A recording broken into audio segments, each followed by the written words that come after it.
Olá pessoal, tudo bem? Seja bem-vindo, seja bem-vinda aqui ao nosso canal do YouTube. E hoje o tema da nossa conversa é saber dialogar. Será que nós sabemos dialogar? Né? O que significa ser uma pessoa de diálogo, ser um profissional de diálogo, ser alguém aberto ao diálogo? Então, o nosso bate-papo hoje vai, de uma certa maneira, analisar as bases, os fundamentos do diálogo como uma prática fundamental para os dias em que nós vivemos e principalmente os papéis que nós exercemos. E no final nós vamos dar aí 5 dicas para você melhorar a sua capacidade, ou o que eu costumo dizer, a sua competência na arte do diálogo, ok? Então, no primeiro momento, o diálogo pode ser em caráter introdutório, entendido como a base de todo o relacionamento. Então, se você parar para perceber um pouquinho a sua vida, os seus contatos, o que você faz durante o dia, é uma somatória de vários papéis que você exerce. Então, o diálogo vai se tornar a base dos seus relacionamentos em todas as suas expressões. Por exemplo, ele é importante no seu relacionamento familiar. O diálogo é importante, claro, também no seu relacionamento, no seu desempenho profissional. O diálogo é base na sua vida acadêmica. Ele constitui um valor inestimável na vida afetiva, seja um namoro, seja um noivado, seja um casamento, uma vida matrimonial. Se você tem filhos, é fundamental que você saiba também dialogar com seus filhos.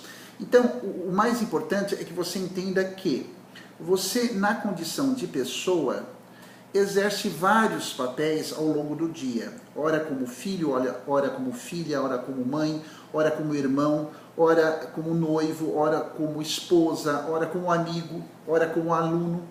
Mas, independentemente do papel que você venha exercer, é fundamental que você saiba utilizar o diálogo como uma ferramenta em duas frentes. Em primeiro, para você se fazer ser entendido, né? Para você se fazer ser entendida pelas outras pessoas. Porque muitas vezes, o que ocorre no processo de comunicação?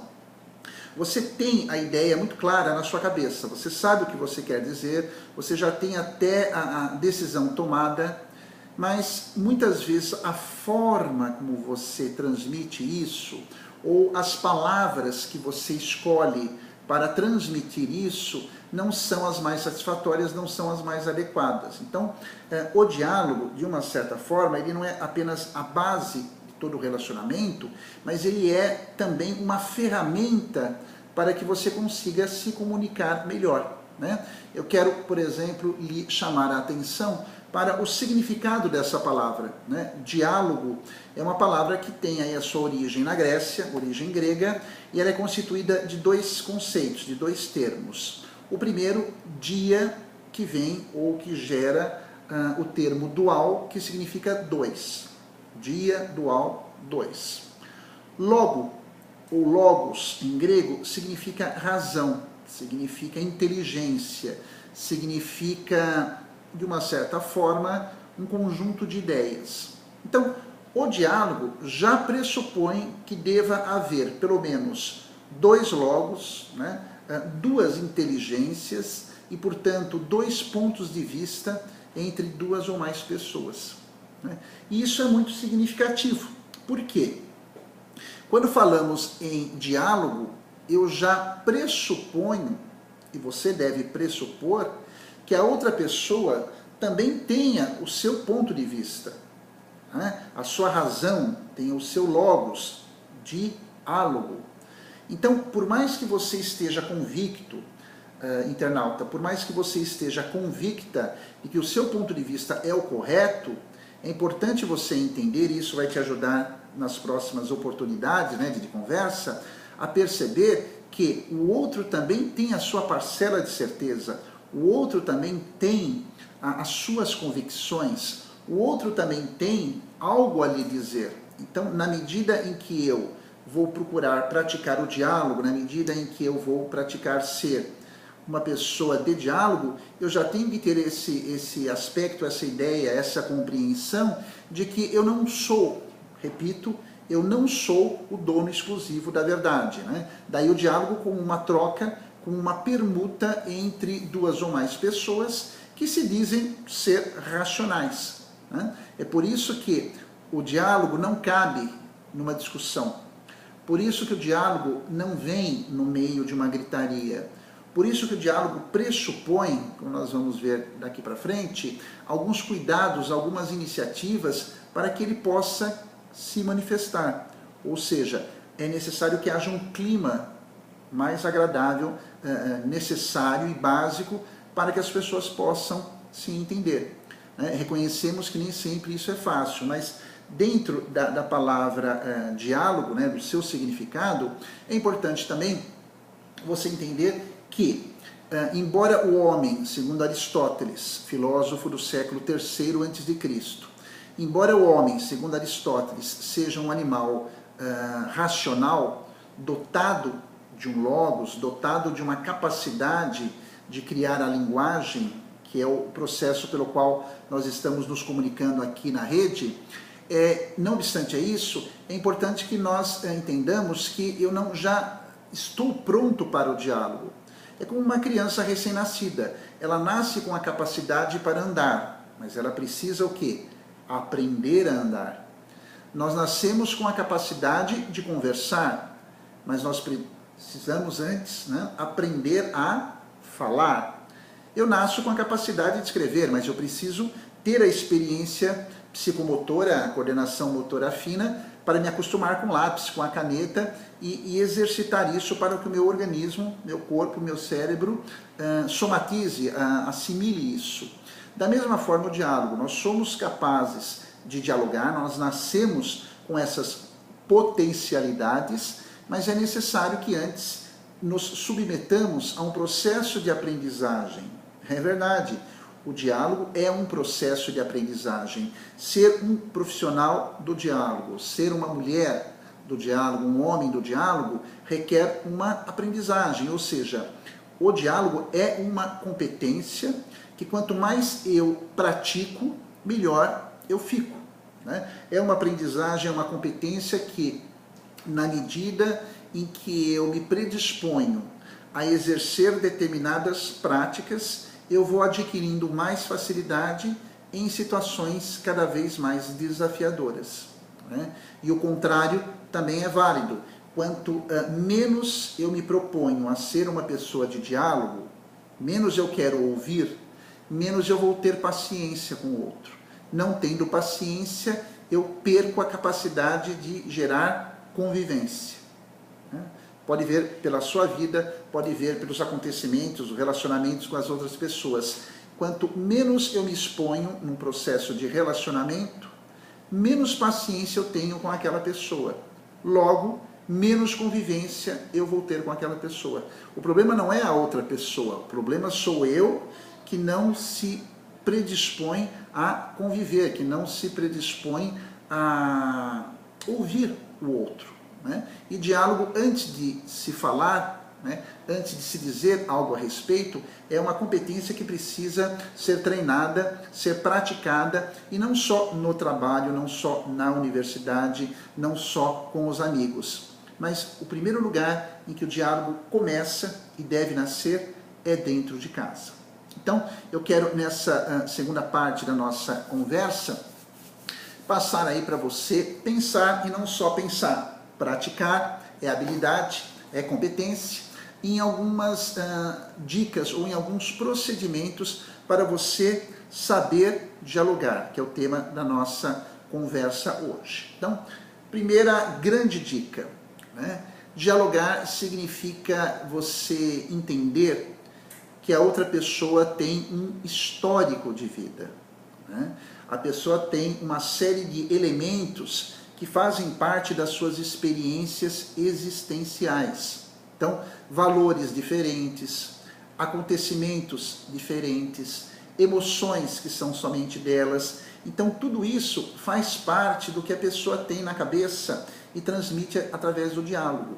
Então, o seu histórico de vida pode ser diferente, e geralmente do histórico de vida do seu interlocutor, da sua interlocutora. Então, esse histórico de vida afetivo, esse histórico de vida cultural, esse histórico de vida de cada um é insubstituível. Num diálogo, quando você começa a verificar que o outro tem um histórico, um percurso diferente do seu, né, as coisas já começam a ficar um pouco mais brandas. Porque se eu tenho um histórico de vida diferente, é muito possível que eu vá também pensar de uma maneira diferente. Segunda dica que você precisa também considerar num diálogo é que nem sempre falar significa dizer. Qual a diferença? Falar, caro internauta, significa você proferir palavras. É o famoso blá blá blá. Né? Você não conhece pessoas assim? Blá blá blá blá blá blá blá blá blá blá. Presta atenção. Blá blá blá blá blá blá blá blá. Né? Dá vontade de dormir. Né? Falar, qualquer pessoa fala. Mas num diálogo é importante que você entenda que o importante mesmo é dizer alguma coisa. Falar significa expressar palavras. Dizer significa transmitir ideias. Para eu dizer alguma coisa para alguém, eu preciso antes do quê? Eu preciso antes pensar no que vai ser dito. Né? Há uma palavra em português que eu acho muito especial, ela é muito forte no seu significado, que é a palavra que é o termo maldito. Maldito é todo o conteúdo que não foi bem dito, que não foi bem expresso, que não foi bem explicado. Então, a maldição, né, de uma certa maneira, é aquilo que não foi pensado. Então, troque o falar pelo dizer, pelo menos no momento aí do diálogo, de uma conversa mais afim.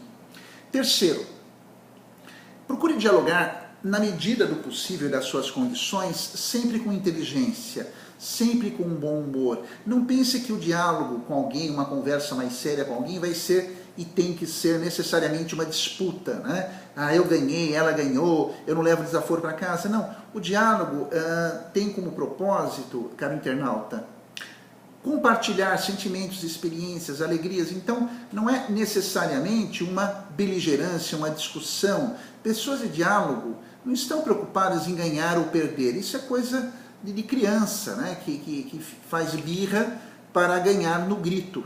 Né? A vida não é assim, as pessoas não são assim. Cuidado para não se machucar.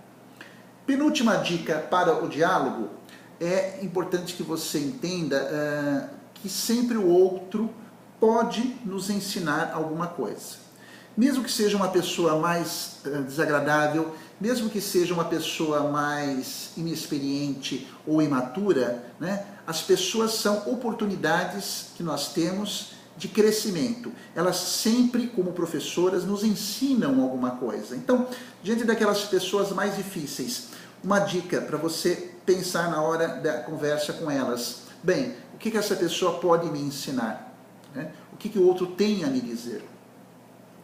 E a última grande dica no diálogo que eu penso, seja por ocasião do tratamento dos meus pacientes, em palestras, com os alunos, é que o diálogo traduz uma realidade de amadurecimento. Né? Pessoas maduras, independente da sua idade cronológica, são pessoas que não apenas aprendem com os outros, mas transmitem algo de bom para o outro, seja pelo olhar, seja pelo silêncio. Né? Às vezes o diálogo é silenciar. Essa é a nossa grande e última dica.